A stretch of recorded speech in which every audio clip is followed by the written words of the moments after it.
capítulo 7, los versículos del 6 al 11. Deuteronomio 7, del 6 al 11. Y yo leo un versículo, ustedes el que sigue y nos unimos en el 11. Dice así la palabra del Señor. Porque tú eres pueblo santo para Jehová tu Dios. Jehová tu Dios te ha escogido para hacerle un pueblo especial, más que todos los pueblos que están sobre la tierra.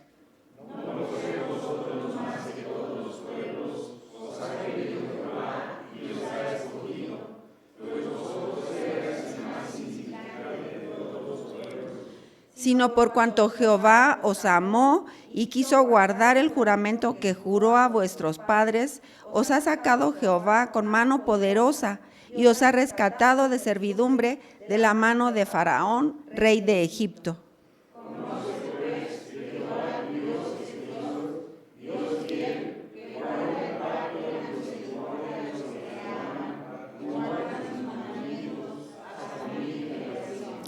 Y que da el pago en persona al que le aborrece, destruyéndolo, y no se demora con el que le odia, en persona le dará el pago.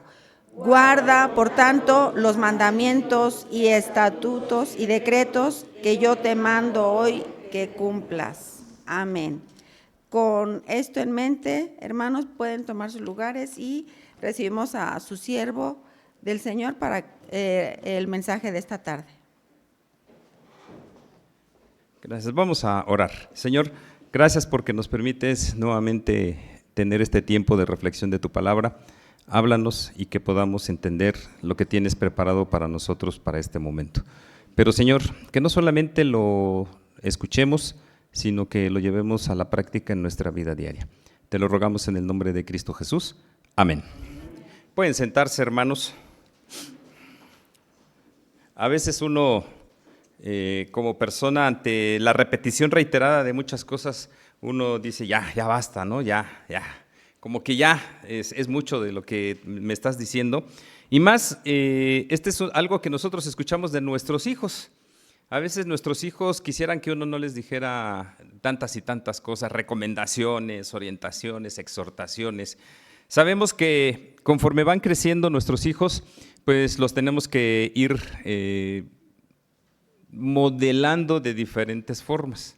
Cuando son niños tenemos que actuar con ellos de una manera, cuando son adolescentes de otra manera, cuando son jóvenes de otra manera, cuando son adultos de otra manera, aun cuando tengan su familia, ¿sí? Recuerden que antes había, bueno, no sé si a ustedes les tocó, pero a nosotros nuestra abuelita siempre nos decía, hijo, aunque estés viejo, yo me voy a colgar de tus barbas, ¿sí? Dándonos a entender que iba a ejercer autoridad sobre nosotros. Ajá. Entonces, lo mismo pasa con el pueblo de Israel. Reiteramos, el libro de Deuteronomio está escrito a esa generación que va a entrar, que no es toda la generación que salió. Los que van a entrar, en este caso, los mayores tienen 60 años aproximadamente, porque dice que los menores de 20 años son los que iban a entrar a la tierra prometida. Los mayores iban a morir y fueron los que murieron en esos 40 años que estuvieron en el desierto. Entonces, de ahí para abajo. Y hasta aquí, hasta lo que hemos estado viendo, siempre se trata de, mira, estos son los mandamientos, estos son los estatutos, estos son los decretos, obedécelos, reiterar, ¿sí? Dijimos que el Señor nos establece los principios para muchas de las cosas que tiene la ciencia y hablábamos de la primera propuesta pedagógica, que es la repetición, ¿sí? Pero también nos da planteamientos, por ejemplo, para el evangelismo. A veces nos preguntamos, bueno, ¿qué método es el que voy a utilizar para que sea más efectivo en cuestiones del evangelismo? Y nos quebramos la cabeza y buscamos métodos, por ejemplo, 40 días con propósito. Yo creo que ustedes han escuchado y a lo mejor hasta han leído e inclusive hasta han puesto en práctica este método evangelístico de 40 días con propósito, pero está evangelismo explosivo, está evangelismo persona a persona, están las campañas que, si se dan cuenta, las grandes campañas evangelísticas ya no se toman en cuenta, ¿sí? Sobre todo a partir de que aquel famoso evangelista norteamericano menguó su salud y ya no pudo llevar a cabo estas actividades, pero bueno, son parte de las actividades y de los proyectos evangelísticos. Y entonces uno se pregunta, ¿y cuál creen que sea el modelo más efectivo. Si a ustedes les dieran a escoger a uno, ¿cuál escogerían? Yo les voy a decir lo que en alguna vez un pastor, cuando le hicieron esta pregunta, respondió. Igual le preguntaron, oiga pastor, ¿cuál es el método más efectivo para evangelizar? Y él dijo, todos y ninguno. ¿Sí? ¿Por qué? Porque lo que trataba de dar a entender es que el método que vamos a utilizar para evangelizar debe ser de acuerdo a las circunstancias. ¿Sí? No podemos utilizar la misma fórmula para todo, sino que tendremos que ajustarnos a las diferentes circunstancias que vivimos. Y eso se ve en todos los ámbitos de la vida. Por ejemplo, ahora sí que les voy a poner un ejemplo que vivió mi esposa cuando nos fuimos a Chiapas. Pues mi esposa, a Dios gracias, le gusta la repostería y hace sus pasteles. Entonces ella tenía sus recetas y cuando llegamos a Tuxtla Gutiérrez no le salían los panes, los pasteles, no le salían, no le quedaban. Y ella se quebraba la cabeza y ya se iba ahora sí que a derrotar y decir, no, ya no los voy a hacer. Y cuando en eso estábamos en esas reflexiones, ella se acordó de que había ciertas circunstancias, ciertas condiciones que se tenían que cumplir. Y recordó en sus clases que tomó que para la repostería influyen entre los factores la altura, la temperatura y hasta el humor.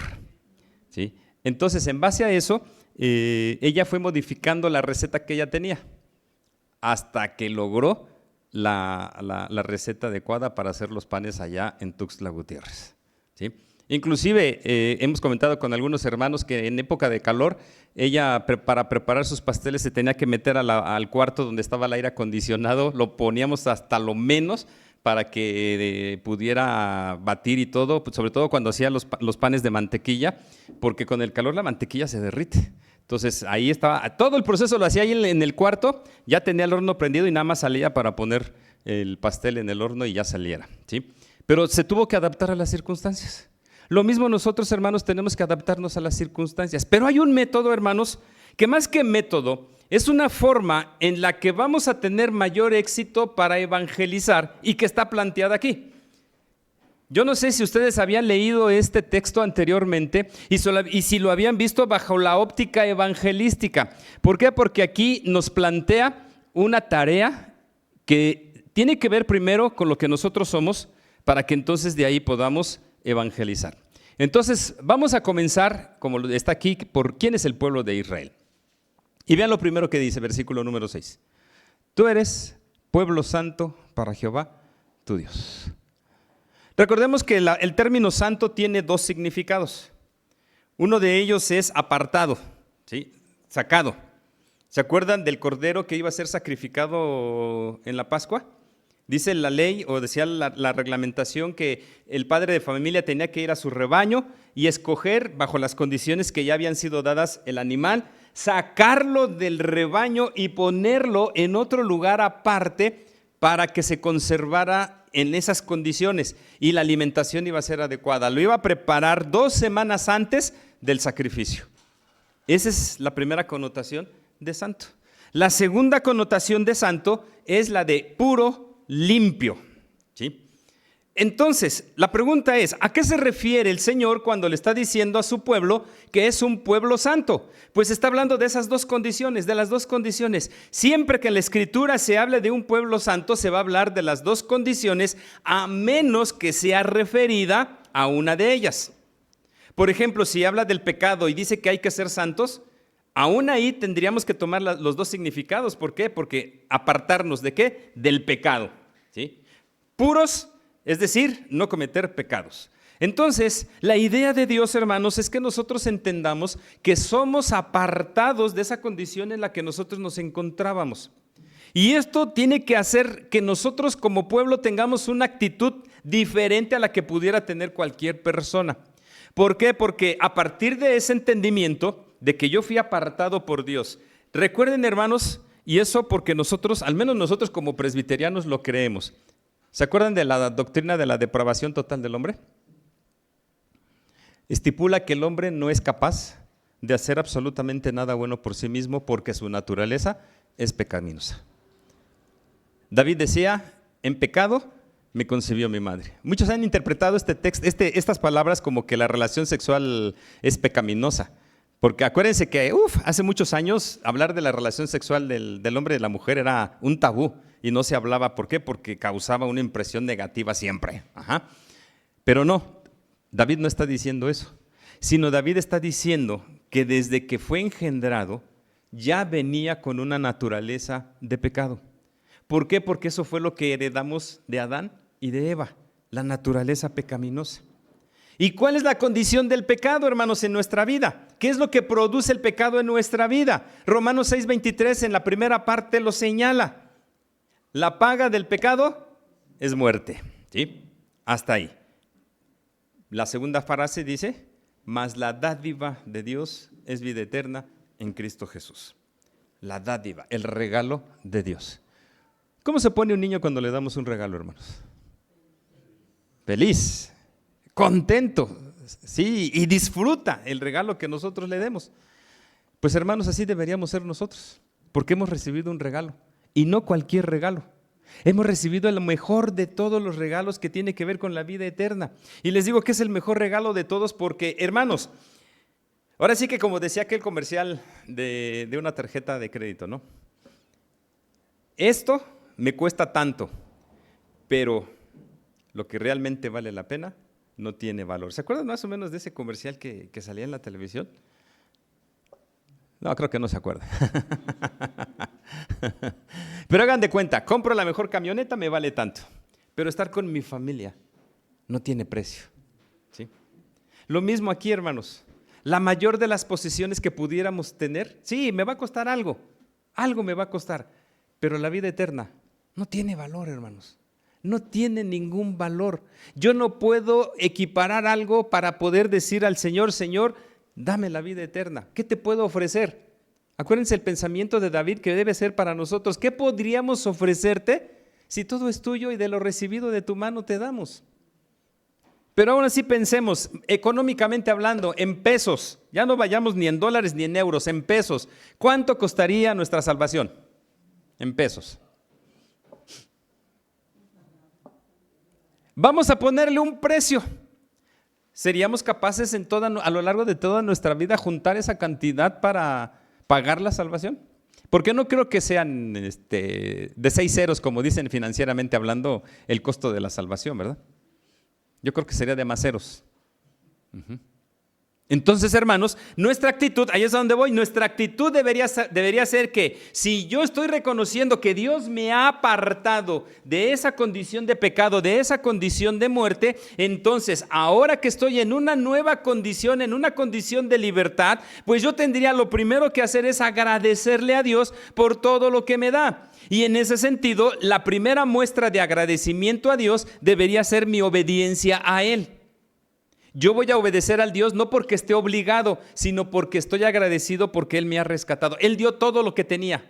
No dio lo mejor que tenía, hermanos.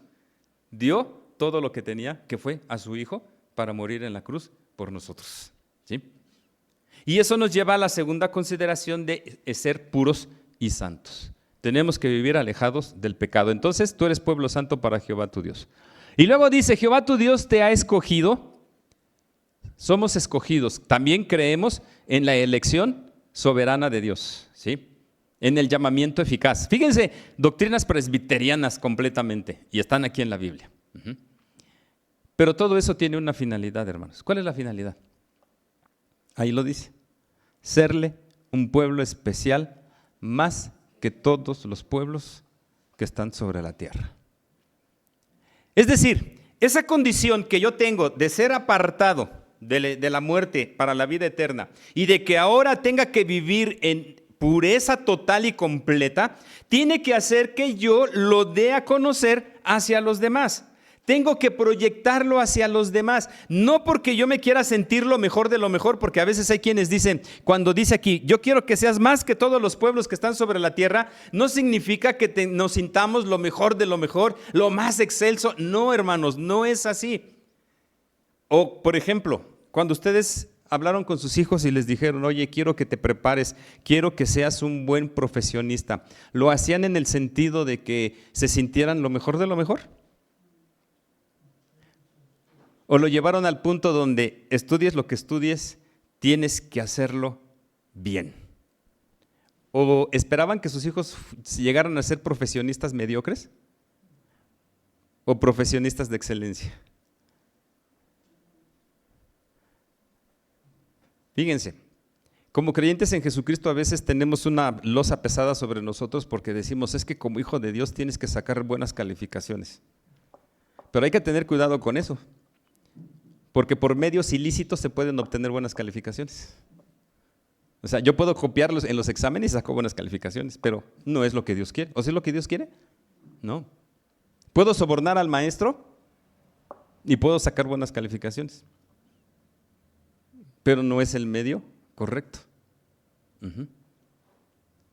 Entonces, hermanos, debemos tomar conciencia, primero, de que somos escogidos por Dios. Y Dios no escoge a cualquiera, y no porque vea cualidades, no porque vea cosas buenas, no. Y Él se lo va a reiterar al pueblo de Israel. Versículo número 7. No por ser vosotros más que todos los pueblos, os ha querido y os ha escogido, pues vosotros erais el más insignificante de todos los pueblos. Fíjense, no eras el mejor, eras el peor.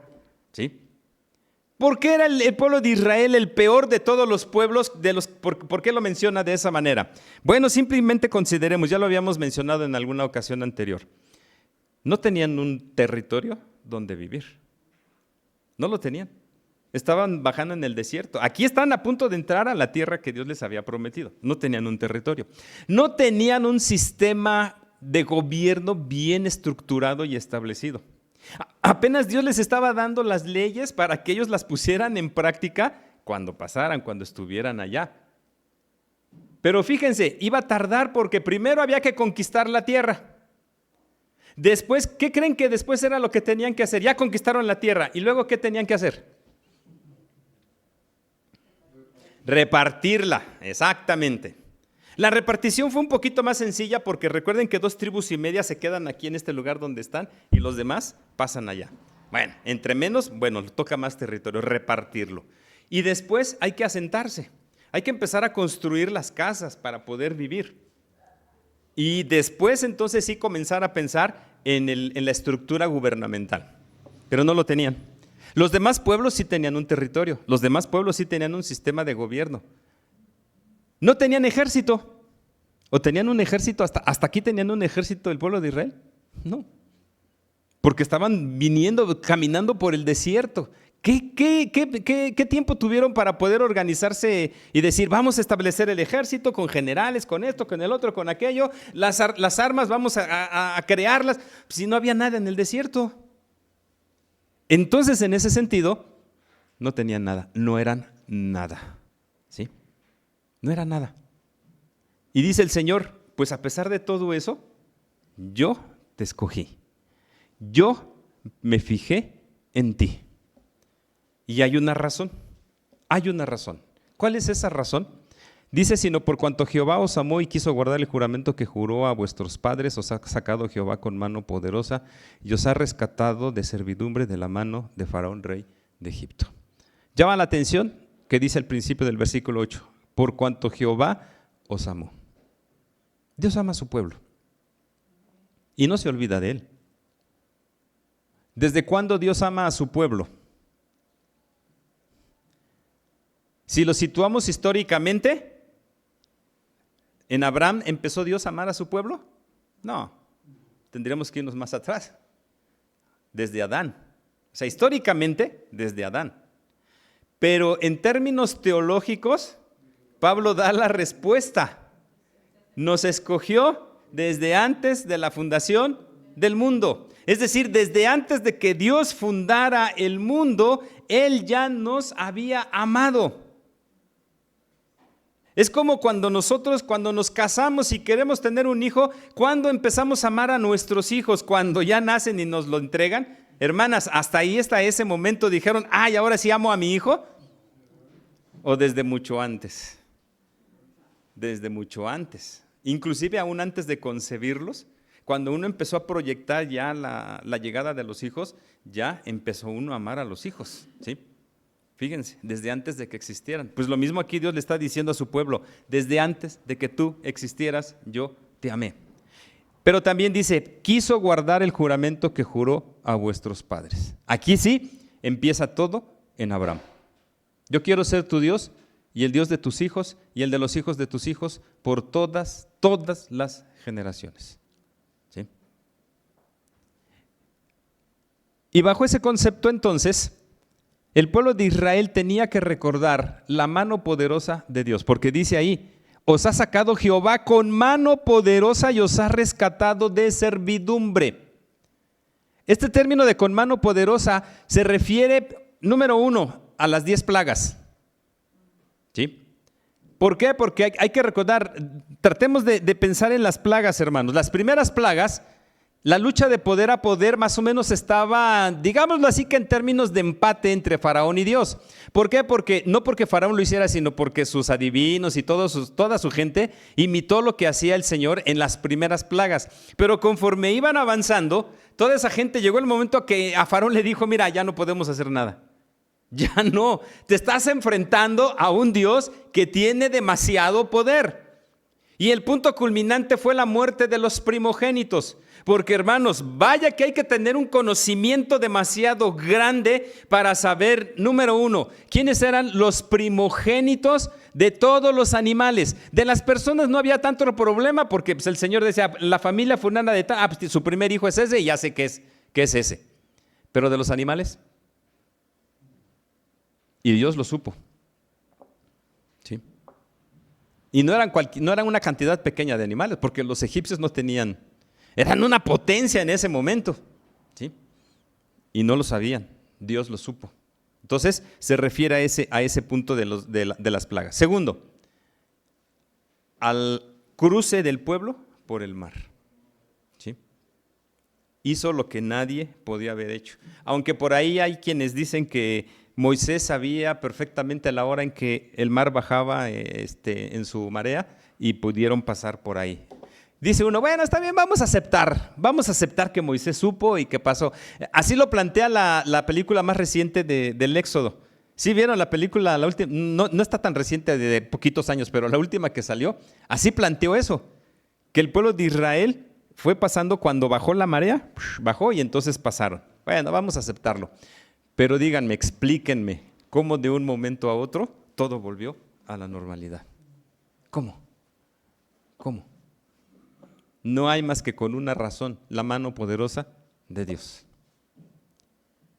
Entonces, hermanos, estamos ante un Dios, primero, que ama a su pueblo. Segundo, que cumple su palabra. Tercero, que tiene un poder transformador inmenso y tremendo. ¿Y por qué digo un poder transformador? Porque esto hizo que el pueblo de Israel pudiera, aunque a medias, pudiera confiar en Dios. ¿Sí?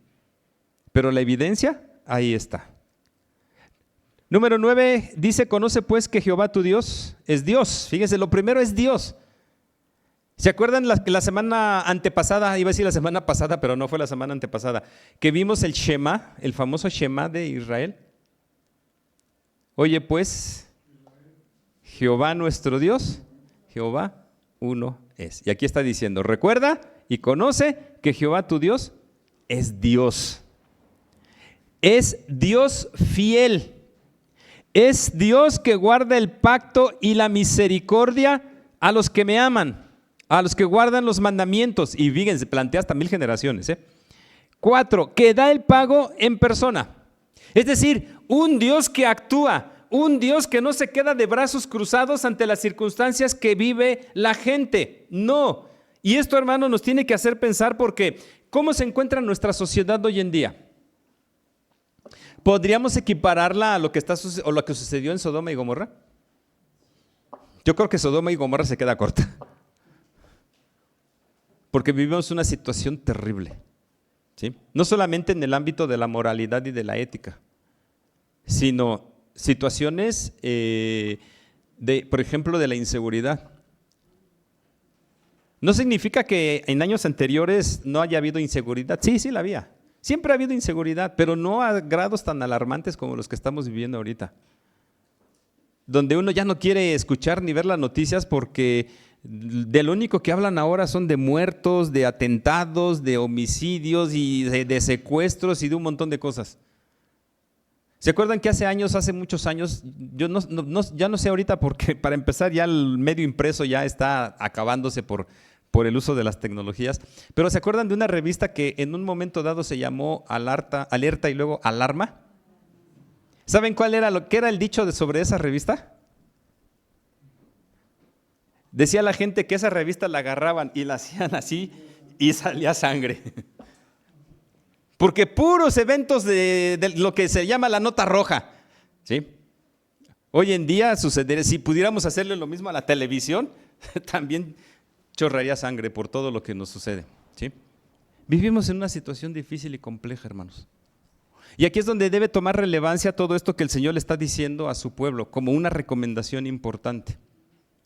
Y fíjense, el Señor no está hablando de lo que hay alrededor del pueblo de Israel aquí, Anteriormente sí, les ha dicho, mira, cuando llegues y allá estés en la tierra, vas a hacer esto y vas a hacer esto, porque va a haber naciones así, naciones acá, y quiero que no te contamines, y quiero que hagas esto, y quiero que hagas aquello, por todo lo que hay allá. Aquí no, aquí le está diciendo, piensa en ti y en tu proyección hacia los demás. Y ese es, hermanos, el método que Dios nos plantea en términos del evangelismo, la cuestión del testimonio. Yo tengo que dar testimonio de mi fe en Cristo Jesús. De hecho, el Señor Jesús dijo que nosotros somos dos elementos importantes en esta vida. Mateo 5, del 13 al 16. Ustedes son la sal de la tierra y la luz del mundo, ¿sí? Y les comentaba, fíjese que todo lo que vimos en la clase de hoy se está relacionando con los mensajes que he presentado hoy en este día. Porque vimos eso precisamente. Llevamos a los muchachos al punto de comenzar por nosotros mismos, estar convencidos de quiénes somos y de lo que creemos. Eso es lo que hay que reiterar. Yo debo estar convencido de que soy un hijo de Dios. Yo debo estar convencido de lo que creo. Ahora, ¿qué es lo que creo? Porque ahí viene la pregunta, ¿qué es lo que creo? Si yo lo resumo, si hago un resumen de lo que creo, tengo que decir que yo creo que soy un hombre pecador, que fui creado a imagen y semejanza de Dios, pero que ese pecado ha hecho que esa imagen se distorsione y que Dios ha tenido que enviar a su Hijo a morir en la cruz del Calvario para perdonarme, para rescatarme, para redimirme y para renovar todo mi ser, para que yo esté listo. Pedro lo dijo. Dios nos llamó de las tinieblas, ¿a dónde? A su luz admirable, ¿sí? Y dice, para que den testimonio de lo que Dios es. Entonces, yo debo estar convencido, hermanos, de que el testimonio que debo dar debe reflejar lo que es Dios. Soy un embajador de Dios. Y recuerden que embajador es aquel que habla de su país en otro país extranjero. Y habla de lo mejor que tiene el país y lo tiene que promover para que el turismo llegue al país. Nosotros también tenemos que promover los valores del reino para que la gente llegue. Yo les decía en la mañana de ese conflicto que debemos, y todos deberíamos pensar, y ojalá hubiéramos pensado en esta tarde en esa situación de ¿por qué ningún vecino de esta colonia asiste a nuestra iglesia en estos 50 años que lleva de vida la iglesia? El comentario que yo he escuchado es, hermano, es que todos están dispersados en los extremos de la ciudad. Y sí, efectivamente, y uno dice, ¿por qué? ¿Y por qué la gente que está a nuestro alrededor no está aquí con nosotros, hermanos? Porque no le estamos ofreciendo nada que las haga venir. No se lo estamos ofreciendo, hermanos. En cierto sentido somos vendedores. ¿Qué producto es el que estamos vendiendo? Y tenemos competidores, hermanos. Tenemos competidores. Acá a la vuelta, unas cuadras abajo, hay una competencia, ¿sí? Me dicen que por aquí de este lado también hay otra competencia que tenemos, ¿sí? En la otra calle, ¿sí? De este lado, o sea, tenemos competencia, hermanos, ¿sí? No sé, por ejemplo, aquí cómo esté el trabajo de los testigos de Jehová, pero también ellos son una competencia y es una competencia fuerte. Creo que aquí la iglesia adventista no ha tenido tanto impacto. Pero en el sureste la iglesia adventista es una fuerte competencia para la iglesia presbiteriana. ¿Sí? Entonces, hermanos, ¿qué es lo que tenemos que hacer? ¿Qué es lo que tenemos que hacer? En términos empresariales siempre se manejan dos términos, la visión y la misión. La misión ya sabemos cuál es. Ya sabemos cuál es la misión, hacer discípulos. Esa es la misión que tenemos como iglesia. La visión es cómo quiero ver a la iglesia en el futuro. Pero no solamente cómo quiero ver a la iglesia en el futuro, sino como iglesia, ¿qué le vamos a ofrecer a la comunidad para que vengan? Si pusieran ustedes una tortillería, ¿qué pensarían, hermanos? ¿Qué pensarían? ¿A ver qué sale? ¿O tendrían como mente algunos objetivos? Yo, por ejemplo, pensaría en ofrecer un producto de buena calidad, en dar una atención adecuada, en tener precios accesibles. En pocas palabras, ser la mejor tortillería donde yo la ponga para que la gente venga y compre mi producto. Y como iglesia, ¿qué es lo que queremos proyectar, hermanos? Ser, como dice aquí, más que todos los pueblos que están a nuestro alrededor, ser la mejor iglesia para que la gente quiera venir. Si queremos eso, hermanos, tenemos que ponernos a trabajar y pensar que Dios nos ha salvado, nos ha rescatado no porque hayamos sido lo mejor de lo mejor, sino porque Dios nos amó, porque Dios tuvo misericordia de nosotros y porque Él quiso cumplir con su juramento que había hecho a nuestros padres. Y lo seguirá cumpliendo. Y recuerden, dice la Escritura que tenemos que predicar, sí, el Evangelio. Y si no lo hacemos nosotros, dice que aún las piedras, fíjense, es cosa interesante, aún las piedras hablarán. ¿Se dan cuenta que no dice de los ángeles? Los ángeles no pueden predicar el Evangelio. ¿Por qué? Para empezar, no es la tarea, pero por otro lado, no han pasado por la experiencia que nosotros ya pasamos, que es la de la redención. Porque los ángeles son santos, son puros. Y sí, su función es otra, alabar a Dios. Para eso fueron creados, para alabar a Dios. Nosotros fuimos creados para servir, fuimos creados para obedecer, pero sobre todo fuimos creados para dar testimonio. El pueblo de Israel tenía que dar testimonio una vez que llegaran. Y tenían que entender que eran un pueblo especial, no porque tuvieran la calidad moral, no porque tuvieran la tecnología suficiente y necesaria, no porque tuvieran un buen sistema de gobierno, sino porque eran un pueblo santo, apartado, puro, limpio delante de Dios y delante de los demás. Si ustedes se van al libro de los Hechos y ven el crecimiento de la iglesia, ¿por qué dice el texto y el Señor añadía cada día a la iglesia a los que habían de ser salvos? ¿Por qué lo dice? Porque la iglesia cumplía con su tarea. Perseveraban en la doctrina de los apóstoles, en el partimiento del pan, en la comunión, en la oración. Pero un detalle que a veces se nos olvida es lo que dice casi al final de ese relato. Y tenían favor delante de la gente. ¿Qué significa eso? Significa que daban buen testimonio de su vida. Lo que se proyecte, lo que se genere aquí, hermanos, es lo que va a haber allá afuera. ¿Sí? Me llama la atención que cuando voy caminando hacia la esquina me llega un olorcito. ¿Cuál olorcito me llega? El de la panadería.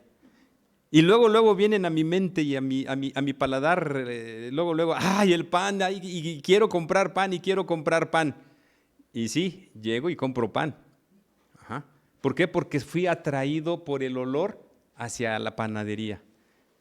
Así deberíamos ser nosotros, hermanos, que aquí saliera lo que decíamos en la mañana, ese ambiente de tranquilidad, ese ambiente de paz, ese ambiente de plenitud, para que la gente empezara a venir.